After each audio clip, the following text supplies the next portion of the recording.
어제 포항제철소 50대 직원 사망 사고는 작업 중 설비를 멈춰야 하는 기본 원칙이 제대로 지켜지지 않은 것으로 드러났습니다.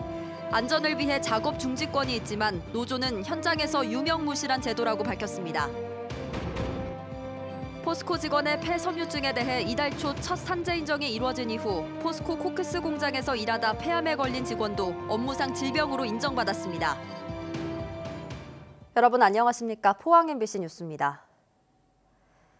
포스코 노동자들의 직업성 암 발병이 심각한 수준일 수 있다는 보도 최근 여러 차례 해드렸는데요. 코크스 공장에서 일한 노동자의 폐암이 업무상 질병, 즉 직업병으로 인정받았습니다. 이달 초 폐섬유증에 대한 첫 산재 인정 때와 마찬가지로 별도의 역학조사 없이 이미 알려진 사실만으로 업무와 질병의 인과관계가 인정된 겁니다. 포스코가 그동안 직원들의 직업성 암 발병을 알고도 은폐해왔다는 의혹이 커지고 있습니다. 장성훈 기자가 보도합니다.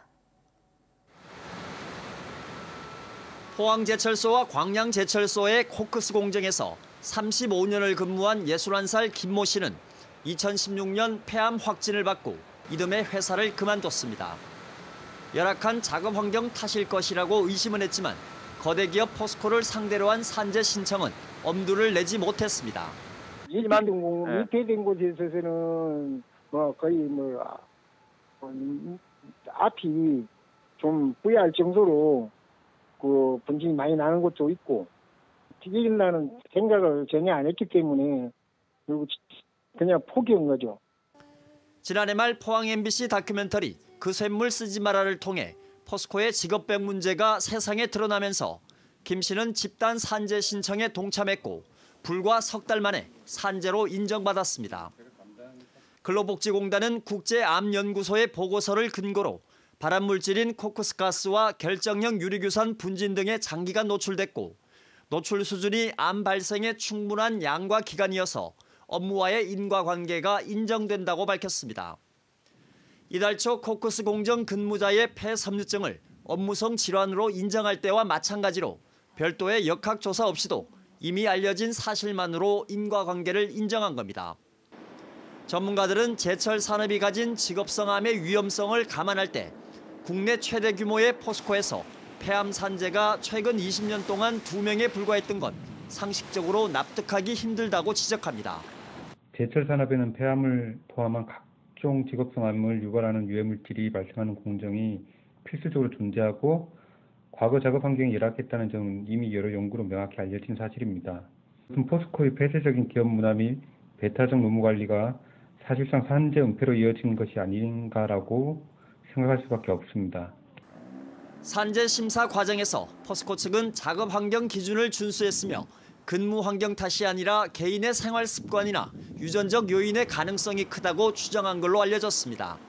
이번 사건에서도 포스코는 근무 환경에 의한 게 아니라 흡연, 생활 습관 등 재해자 개인의 문제라며 포스코는 안전한 사업장이라는 비과학적, 비논리적 주장만을 하고 있습니다.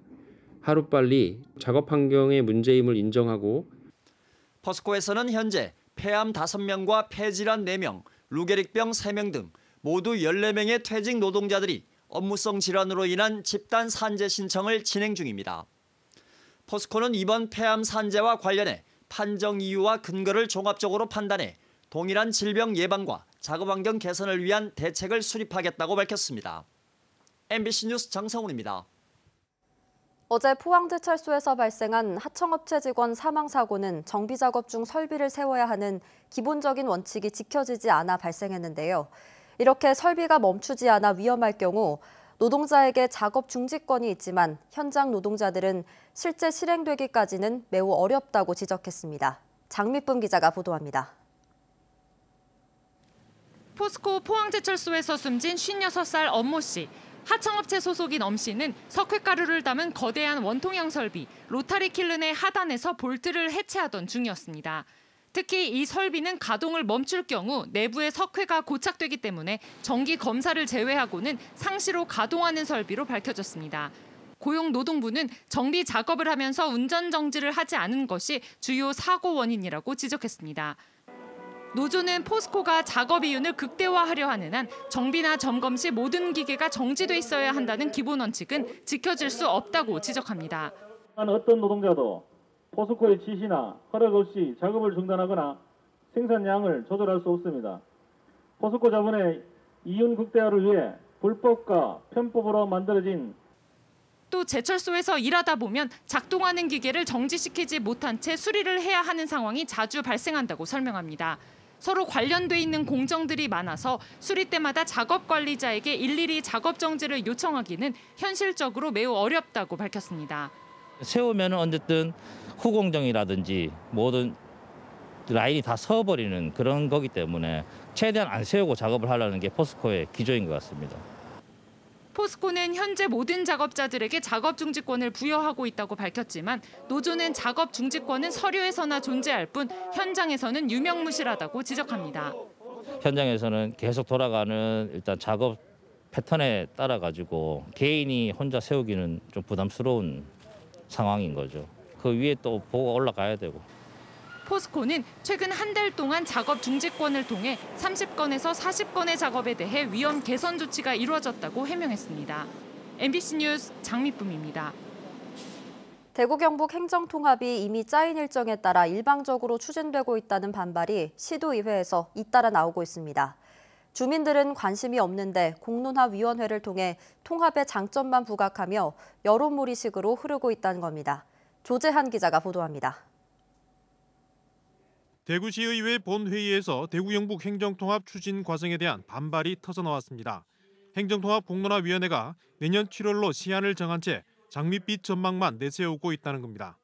찬성 여론몰이 형태의 공론화를 의심하게 하는 것으로 남은 공론화 기간 동안 공론화가 중립적이고 객관적으로 진행될지에 대한 의문을 가질 수밖에 없습니다. 김혜정 의원 역시 공론화위원회가 찬성에 기운 채 편파적으로 운영되고 있다며 현재의 중앙집권 체계가 바뀌지 않고는 행정통합이 성과를 거두기 어렵다고 따져 물었습니다. 사치권을 보장받을 수 있도록 지방분권형 헌법의 어떤 규정이라든가 아니면 특별법이 우선 통합의 논의에 앞서서 선행되어야 된다고 생각합니다. 권영진 대구시장은 17개 광역지자체로 양극화된 수도권 집중을 막을 수 없다며 통합은 시도민 의견에 따르겠다고 답했습니다.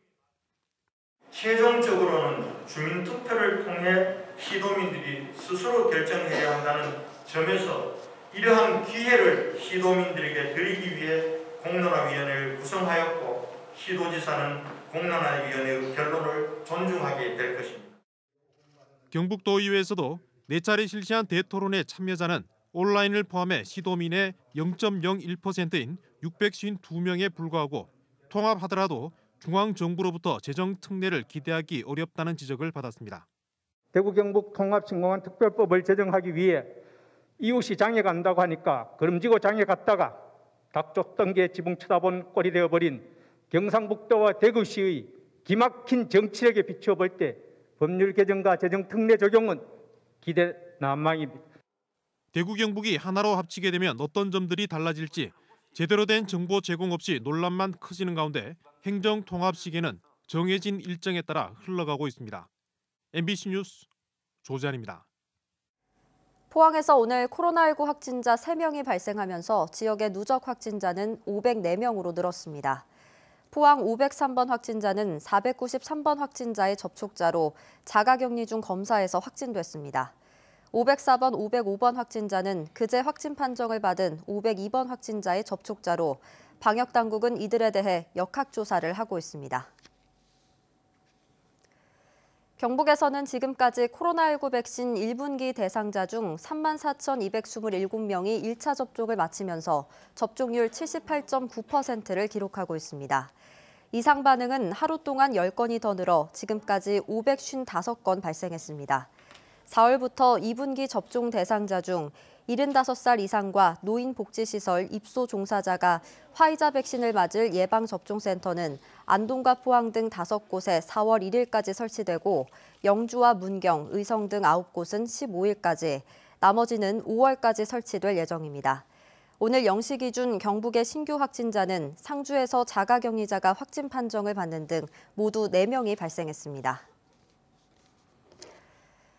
경주시의 해묵은 과제였던 제2금장교 사업이 추진된 지 5년 만에 황금대교라는 명칭으로 본격적인 공사에 착수했습니다. 경주시 황성동과 현곡면 금장리를 잇는 황금대교는 길이 371m, 왕복 4차로 규모로 410억 원을 들여 2023년 말에 준공될 예정입니다. 황금대교가 완공되면 기존 금장교의 교통정체가 해소되고 금장지구와 현곡 푸르지오 등 대규모 아파트 단지의 정주 여건이 크게 개선될 것으로 기대됩니다. 경북 동해안 지역에서는 이틀째 황사가 관측되고 있습니다. 이번 황사는 내일까지 영향을 준 뒤 해소될 전망입니다. 조주경 기상캐스터입니다. 하늘만 보면 파랗고 맑아서 날씨 참 좋다 하신 분들 많으셨을 것 같은데요. 아직 황사가 남아있는 곳이 있고요. 울릉도에서는 미세먼지 주의보까지 내려졌습니다. 오늘 오후 5시 기준 포항에서는 160 마이크로그램까지 올랐고요. 울릉도에서는 174까지 치솟았습니다. 오늘 밤에도 탁한 공기가 이어지겠고요. 공기 흐름이 느린 탓에 내일도 농도가 짙어지기를 반복하겠습니다. 보건용 마스크 챙겨주시기 바랍니다. 이어서 자세한 지역별 날씨 보시면 내일도 먼지 때문에 조금 흐리겠습니다. 아침 기온은 4도에서 8도로 오늘보다 3도가량 높게 시작하겠고요. 한낮에는 11도에서 15도로 오늘과 비슷하겠습니다. 울릉도와 독도의 아침 기온은 울릉도 5도, 독도 6도로 시작하겠고요. 한낮에는 8도에서 10도에 머물겠습니다. 내일 동해 중부 해상에서는 비가 내리겠습니다. 바다의 물결은 동해 전해상에서 최고 2m까지 비교적 잔잔하게 일겠습니다. 앞으로 주말까지는 계속해서 평년 수준을 웃도는 온화한 날씨가 이어지겠고요. 절기상 춘분인 토요일에는 비가 내리겠습니다. 날씨였습니다. 포항시는 도시가스가 미공급되는 농어촌 마을에 LPG 연료망을 구축하는 등 에너지 복지 사업을 추진한다고 밝혔습니다. 이를 위해 포항시는 한국 LPG 배관망 사업단, 한국가스안전공사 등과 함께 업무 협약을 맺고 각종 인허가를 비롯한 소형 저장 탱크와 배관망 설치 등 서로 협력하기로 했습니다. 우선 흥해읍 인근 지역 28곳 마을을 대상으로 국비 117억 원, 지방비 33억 원 등 168억 원을 들여 오는 2023년까지 배관 설치와 가스보일러 교체 작업을 진행할 예정입니다. 울진군은 시간 선택 임기제 공무원 9명과 한시 임기제 공무원 1명 등 모두 10명을 신규 채용하기로 했습니다.